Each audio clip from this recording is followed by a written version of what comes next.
आप लोग पूजन जो करते हैं षटपदी पूजन, ऐसा शब्द आया है एक। 6 भाग में विभाजित होकर के जो की जाती है उसका नाम है पूजन।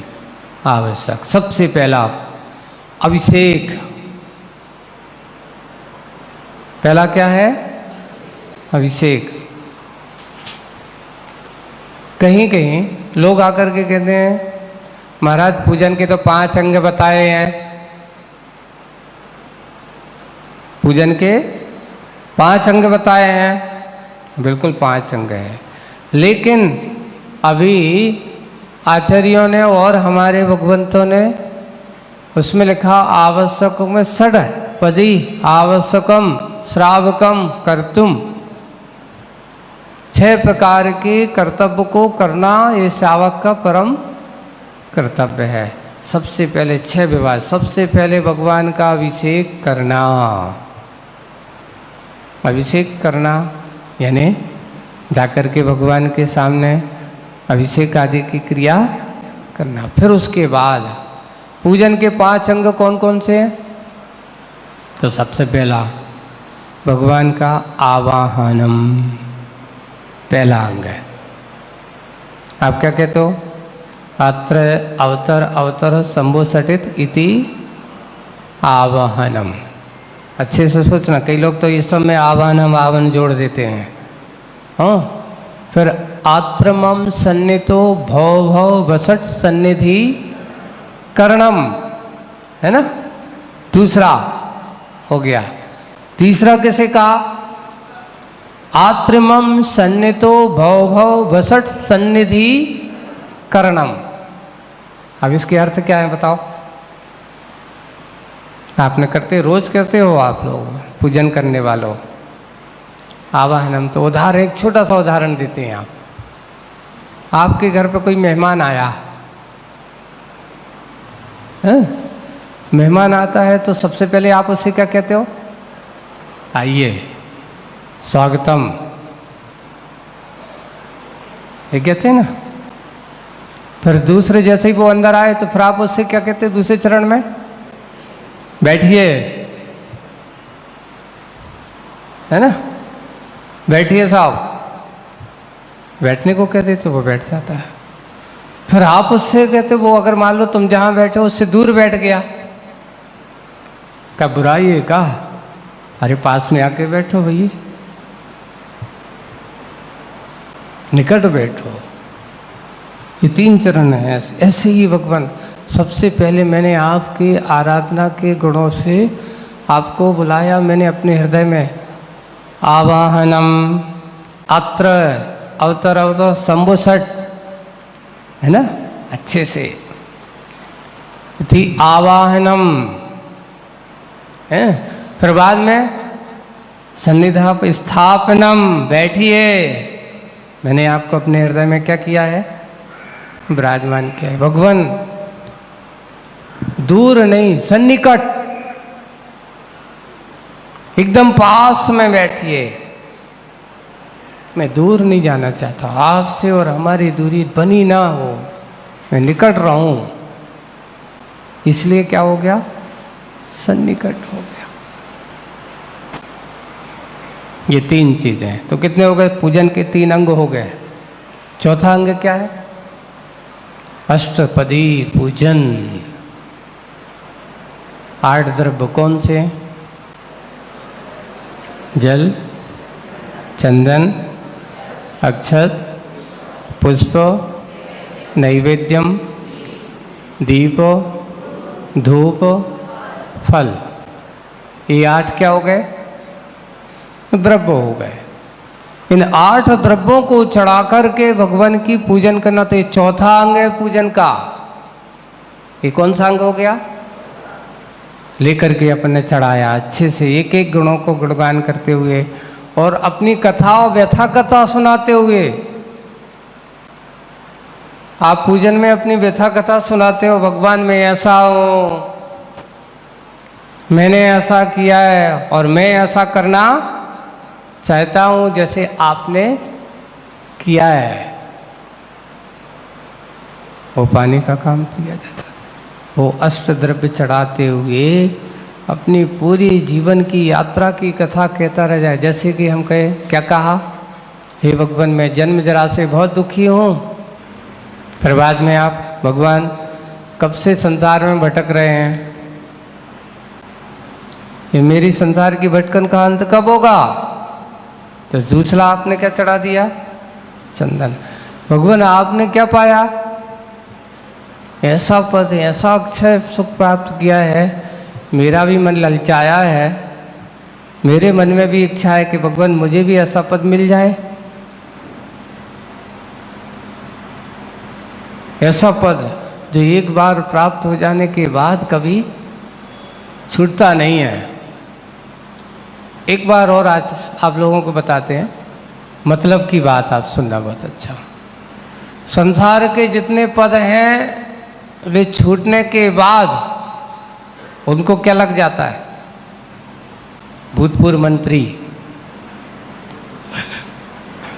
भूतपूर्व अध्यक्ष, भूतपूर्व प्रधानमंत्री, भूतपूर्व राष्ट्रपति, सब में क्या लग जाता है, भूतपूर्व। लेकिन आज तक अपने आदिनाथ भगवान को भूतपूर्व क्यों नहीं कहा। भगवान 24 तीर्थंकर भगवान को भूतपूर्व क्यों नहीं कहा। सोचिए, विचार करिए, यहाँ की एक नहीं, आने वाले समय पे कितने तीर्थंकर ऐसे त्रिकाल 24 होकर के आकर के चले जाएंगे, लेकिन 100 भी तीर्थंकर हैं वो कभी भूतपूर्व नहीं होते, वे तो हमेशा अभूतपूर्व रहते हैं। आज है शाश्वत पद को जिनने प्राप्त कर लिया, जिनका पद कभी छूटने वाला, इस संसार के पद कभी शाश्वत होने वाले, इसलिए सबके पीछे भूत लग जाता है। आप भूत बनना है क्या अभूतपूर्व बनना है। होता है कि भूत के पीछे इतने पड़ जाते हैं, भूत बनना तैयार है, लेकिन अभूतपूर्व बनने के लिए आदमी तैयार नहीं होता। कितने जीव ऐसे होते हैं जो संसार के कल्याण के मार्ग पर चलने के भाव बना पाते हैं।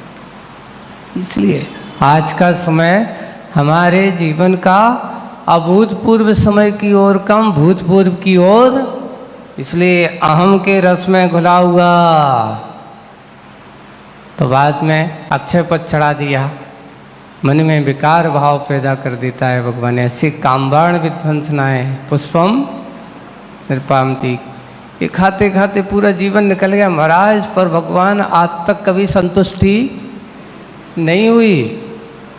इसलिए मैं चाहता हूँ कि जैसे आपने इस क्षुधा रोग को हमेशा के लिए क्या कर दिया, नशा दिया, इसलिए क्षुधा रोग मिटाने के लिए हमने नैवेद्य समर्पित किया।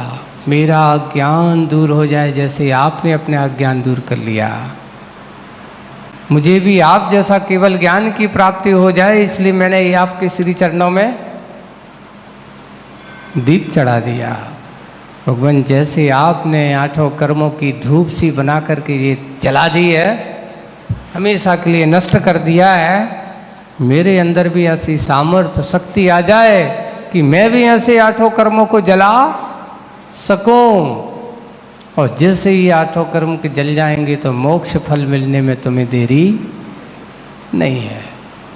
ये सारा का सारा विज्ञान और हेतु आपकी द्रव्य की पूजा में भरा पड़ा है, आपकी भावों के। पर होता है कि हमें तो रट्टा पड़ा है, सोचने का समय कहाँ है, चढ़ा के चले जाते, पूजा करे आए। विचार करो। एक और है, कुछ लोग आकर के कहते हैं महाराज जो पूजा वही कहलाती है जो छंद में लिखी है वही है। ऐसा नहीं हो सकता कि हम अपने अच्छे मन की पूजा बना बना करके सोच सोच करके, ऐसा नहीं, गद्य में कहा है, पर गद्य वाली भी पूजा हो सकती है अच्छे मन में। मैंने देखो भगवान आज दिन भर की सोचना कि मैंने आज इसके कारण से क्या क्या किया है, मैं कितना पापी हूँ, मैं ऐसा करूँ, और आपके चरणों में चला ये चढ़ा करके मैं ये कह रहा हूँ कि अब मैं ऐसा नहीं करूँ। अर्घम नृपामती स्वाहा, ऐसा भी तो कह सकते पूजन में, अच्छे भावों के साथ, भक्ति के साथ। पूजन का सार यही हो सकता है। ऐसे ही अष्टपदी पूजन, अष्टद्रव्य चढ़ा करके अपन ने की, और पूजन करने के बाद अंतिम अंग आता है पूजन का, विसर्जन। वो भी जरूरी है कि अब करते करते हमेशा पूजा तो नहीं कर सकते, अब जा रहा हूँ, अब मेरा समय हो गया, क्योंकि गृहस्थ हैं, संसारी हूँ, भगवान बहुत सारे काम में फंसा हूँ, मोह जाल में फंसा हुआ हूँ। बस इतना ही है कि ये मोल जाल से कब मैं विरक्त होकर के जाऊँ। और ऐसा करते हुए विसर्जन करता है, तो विसर्जन में शांति पाठ और विसर्जन की कोटि में ही आता है। ये 5 अंग हो गए किसके? पूजन के। षटपदी यानी अभिषेक सहायता, वर मिला दो तो 6 अंग हो जाते हैं। ये करना है। तो पूज और पूजक की बात यहाँ पर अपन ने समझी है। लक्ष्मी की बात यहाँ पे हुई एक है। और एक और जो कविता में जो कल एक बात आई थी कि आज लक्ष्मी का हाथ ऊपर उठा है, अभय बांट रहा है प्रसाद के रूप में। हमेशा लक्ष्मी की कृपा सब पर हो जाए, बस एक ही बात है। एक बार एक बहुत अच्छा छोटा सा कहानी पढ़ी। ये बताओ किसी को 7.5 शनि लग जाए, है ना, तो लोग कहते महाराज बहुत परेशान होता है आत्मा। अच्छा, और किसी के यहाँ अच्छा धन योग, वर्षा योग हो, अच्छे से संपत्ति का योग हो, उसको अच्छा लगता है। हुआ है कि आपस में लक्ष्मी और शनि करे दोनों भाई होते हैं, भाई बहन होते हैं, ऐसा उन्हें बना दिया कथा में। आपको काल्पनिक कथा समझाने वाली कथा है ये। दोनों लड़ रहे हैं। दोनों क्या लड़ रहे हैं? लक्ष्मी कहती देख इस संसार में सबसे ज्यादा मेरी पूजा होती है। तो बोली शनि कहते तेरी पूजा जली होती होते, पर लोग सबसे ज्यादा डरते तो हमसे हैं।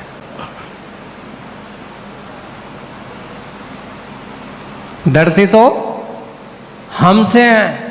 बोले कि ऐसा हो ही नहीं सकता। सबसे बड़ा कौन, तू है कि मैं? लड़ाई झगड़ा, श्रेष्ठता की लड़ाई हो रही है। बताओ सबसे अच्छा कौन, मैं कि ये संसारी आत्माओं को डरा डरा करके भी मुझसे पास रहे, भैया एक ही कृपा बनी रहे, ये परेशान ना करे, ये ऐसा ना हो। शनि बड़ा के लक्ष्मी कौन है? लड़ाई झगड़ा हो रहा है। अब जब कछु विवाद होता है तो निर्णय के लिए कहाँ पहुँचा जाता है?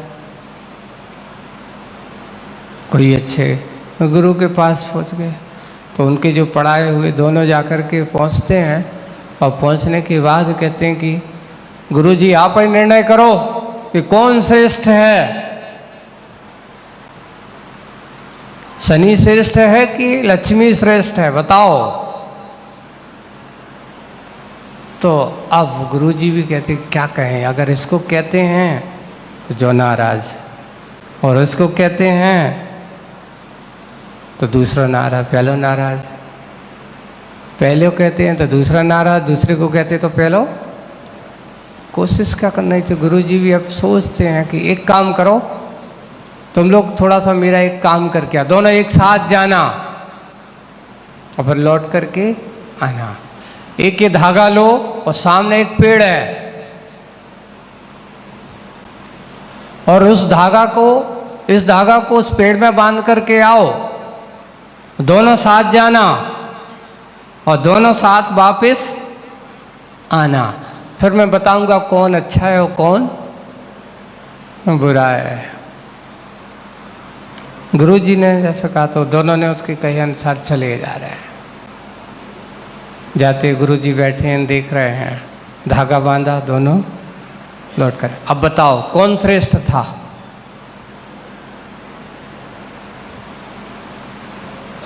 गुरुजी कहते हैं कि देखो बात सही बताए हैं, दोनों अपनी अपनी जगह अच्छे हैं। संसारी आत्माओं को कैसे, आप लोगों की सोच को वहाँ पर समावेश किया गया है।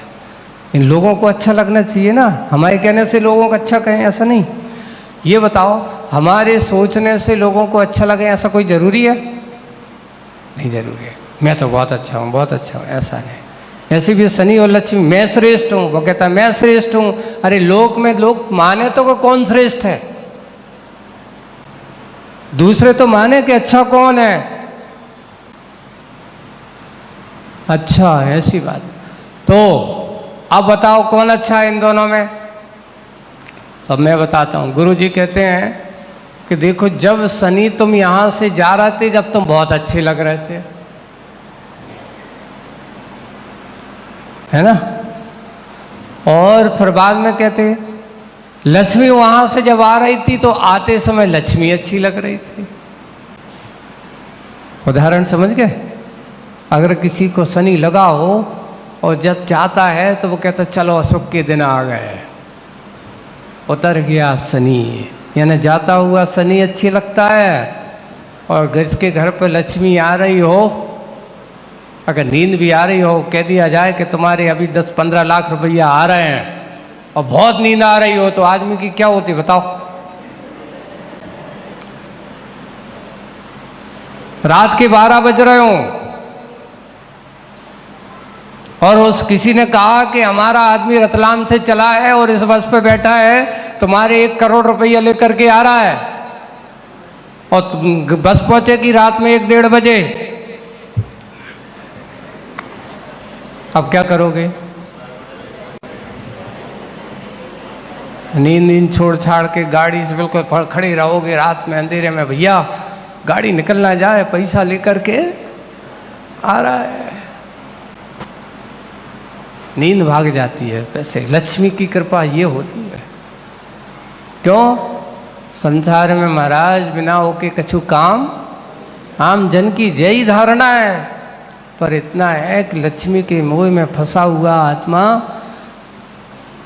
मोक्ष लक्ष्मी को प्राप्त नहीं कर सकता। बाहर की लक्ष्मी पाओ कि भीतर की लक्ष्मी, वो लक्ष्मी लेना। यही है साइकोलॉजी, यही है हमारा विचार है। इसलिए कल हम क्या बांटे, किस पर बांटे, तो यही है लोक में अभय का प्रसाद बट, अरे बस कृपा बनी रहे।